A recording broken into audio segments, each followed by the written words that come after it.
Welcome to our Restoring America channel, where we will show you a common person's approach to do-it-yourself repairs. Okay, just a little bit of an update. I wanted to let y'all know that this clip, I was able to, I think, find a pretty close replacement.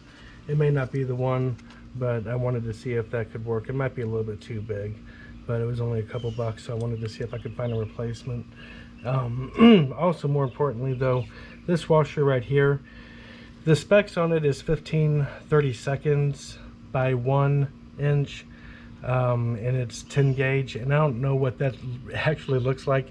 I don't know how deformed this is, but it really fits on there sloppily. It just really has a lot of play in it.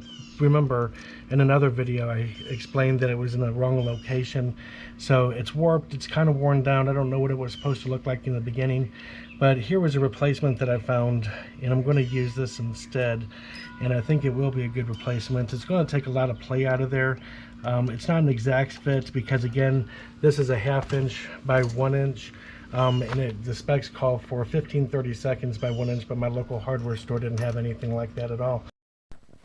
The more I thought about it, the more I thought there was too much play, so I went ahead and used the old washer as kind of a shim to take up that space.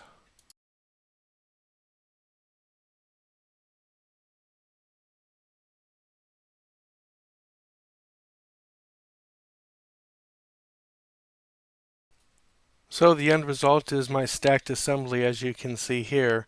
It eliminated the play, it has plenty of spins, so let's go ahead and try this out.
I'd say that takes care of it.